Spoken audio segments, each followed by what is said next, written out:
Hello everyone, আমি সুপ্রীতি। আমার নতুন একটি ভিডিওতে তোমাদের সবাইকে অনেক অনেক ওয়েলকাম। এটা ছিল আন্দামান থেকে আমার কার্নিকোবার আসার দিন।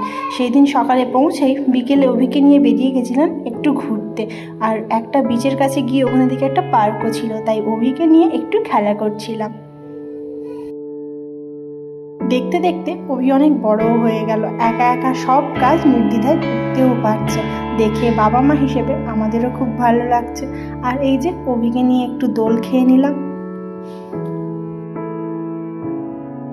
বেশি দোল না খেয়েই আমরা চলে গেলাম সমুদ্রের পাড়ে, কারণ ওখানে খুবই ঠান্ডা হাওয়া দিচ্ছিল। তারপর ওই যে সমুদ্রের জল দেখেই ও হাত ছেড়ে একদম দৌড় দিল। ও আর এখন কারুর হাতই ধরবে না। 2004 সালে যে সুনামি এসেছিল তার ব্যাপারে তো কম বেশি আমরা সবাই জানি। এই যে তার ফলাফল হচ্ছে এগুলোই। এখানে অনেক ঘরবাড়ি ছিল যেগুলো সব ভেঙে চুরমার হয়ে গেছে। এই সুনামির ব্যাপারে আপনাদের সঙ্গে পরে একটা ভিডিও শেয়ার করব। পরের দিন সকালে উঠে খাওয়া দাওয়া করে রেডি হয়েই আমরা চলে গেছিলাম পাশের একটা বিচে। আর দেখুন এখানকার পরিবেশটা কতটাই সুন্দর। সমুদ্র থেকে জল ঢুকে যেন মনে হচ্ছে একটা জায়গায় স্টোর হয়ে রয়েছে। নেই কোনো স্রোত, নেই কোনো ভয়। এই যে দেখতে পাচ্ছেন এই ব্রিজটি ছিল এই পার থেকে ওই পারে যাওয়ার রাস্তা, কিন্তু এই যে সুনামিতে সব ভেঙে গেছে, অনেক ক্ষয়ক্ষতি হয়েছে। পাশের একটা রাস্তা দিয়ে আমরা চলে গেলাম বিচের কাছে। আর দেখছেন দু সাইডে কত কাজু বাদামের গাছ। এখানে বিচের সাইডে নারকেল গাছ, কেয়া গাছের পাশাপাশি অনেক কাজু গাছও দেখতে পাওয়া যায়। ওই দিনের ওয়েদারটা ছিল খুবই সুন্দর, মেঘলা। আর কার্নিকোবারে প্রায় সময়ই মেঘলা থাকে। মেঘ না চাইতেই জল বলে না, ওটা এখানেই প্রযোজ্য। এই যে এক্ষুনি রোদ, এক্ষুনি বৃষ্টি, আপনি চাইলেই বৃষ্টি হবে, এরকম একটা আবহাওয়া থাকে সব সময়ের জন্য।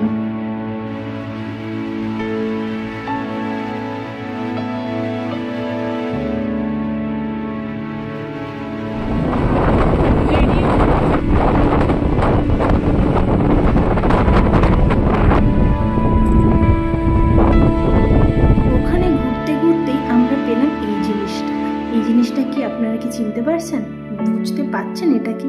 যদি বুঝতে পেরে থাকেন কমেন্টে নিশ্চয়ই জানাবেন। আমরা তো জানি এটা কি। তারপরেই আমি এখানে অনেক কিছুই দেখতে পাই। তার মধ্যে দেখতে পাই এই কড়ি। এই কড়িটি কত আপনারা কি বলেন আমি জানি না, তো আমরা তো এটাকে কড়ি বলি, তাই আমি কড়ি বলেই বলছি। এই কড়িটা ছিল অনেক বড়। লাইফে ফার্স্ট টাইম আমি কার্নিকোবার এসে এত বড় কড়ি দেখতে পেয়েছিলাম। ভাঙা ওই ব্রিজের সাইড দিয়ে যে জলটা স্টোর হচ্ছিল সেই জলটা এখানে এসেই ছিল। এই যে দেখতে পাচ্ছেন কি সুন্দর জায়গাটা। আমি তো ভাবতেই পারিনি এরকম একটা জায়গা সমুদ্রের কাছে থাকতেও পারে। আমি এখানে এসে খুব অবাকই হয়েছিলাম, এবং এই জায়গাটা আমরা ম্যাপে কোনোভাবেই খুঁজে পাইনি এবং দেখিও নি। কিন্তু হঠাৎ রাস্তা থেকে যাওয়ার সময় আমরা এই জায়গাটা দেখতে পাই। আর ওই যে দূরে নারকেল গাছগুলো দেখছেন, এখানে প্রচুর নারকেল গাছ, কিন্তু কোনো গাছ থেকেই ডাব পেড়ে বা নারকেল পেড়ে খাওয়ার অধিকার আপনার আমার কারোরই নেই।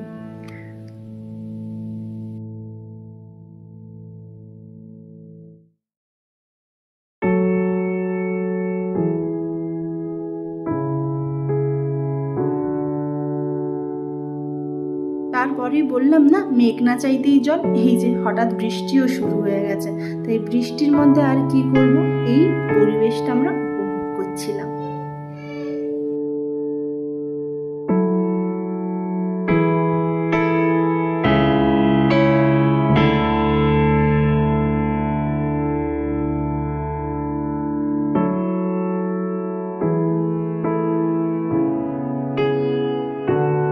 আর ওই যে দূরে অভি আর অভির বাবা ছাতা মাথায় দিয়ে বসে রয়েছে। এত সুন্দর জল দেখে আর নিজেকে আটকে রাখতে পারিনি, তাই মনে হলো বাড়ি যাওয়ার আগে একটু স্নান করেই যাই। তাই এই যে জলের মধ্যে নিজে দাঁড়িয়েই রয়েছি।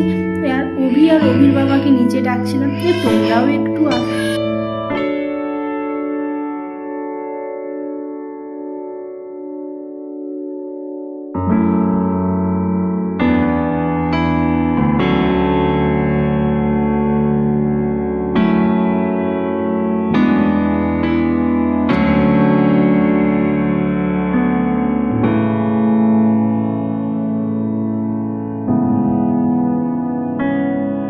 স্নান শেষেই আমরা চললাম বাড়ির দিকে। আর রাস্তাগুলো দেখছেন, দিনের বেলাতেও এই রাস্তায় একা যেতে খুবই ভয় লাগে। আগে পিছে কোথাও কোনো লোক নেই, শুধু মনে হচ্ছে শুধু যেন রাস্তাটা আমাদের জন্যই বানানো। বাড়ি আসার সময় আমরা এই মাছগুলো কিনে এনেছিলাম রাত্রিবেলা রান্না করব বলে। এই মাছগুলোর কি নাম আমি তো ঠিক জানি না, কিন্তু খেতে খুবই ভালো। আমরা এর আগেও একবার আন্দামানে এর ফ্রাই খেয়েছিলাম, তো তার জন্যই মাছগুলো নিয়ে এসেছি। আর এখানে তো কলকাতার মাছ পাওয়াই যায় না, বেশিরভাগই সমুদ্রের মাছ। কলকাতার মাছ মানে পুকুরের মাছ বলতে রুই কাতলা এখানে পাওয়া গেলেও ওগুলো ফ্রোজেন পাওয়া যায়, আর ওগুলোর দাম আকাশ ছোঁয়া। আমার এখানে মশলাপাতি তেমন কিছুই নেই, আর মশলা পেস্ট করার মতো কিছু নেই, তাই গোটা মশলা দিয়ে এই আজকে মাছের ঝোল। আর এখানে বসেছে অভির জন্য মাছের ঝোল। আর রাতের খাবার আমাদের চলে এসেছে চিকেন আর আমার রান্না করা মাছের ঝোল। আর এই যে এইগুলোই আজকে আমরা বিচের সাইড থেকে কালেক্ট করেছি। দেখছেন কত বড় বড় কড়ি, এরকম অনেক জিনিস পড়ে রয়েছে, খুঁজলে অনেক কিছুই পাওয়া যাবে। তো বন্ধুরা, আজকের ভিডিওটা এই পর্যন্ত। দেখা হবে পরের নতুন একটি ভিডিওর সঙ্গে। নমস্কার।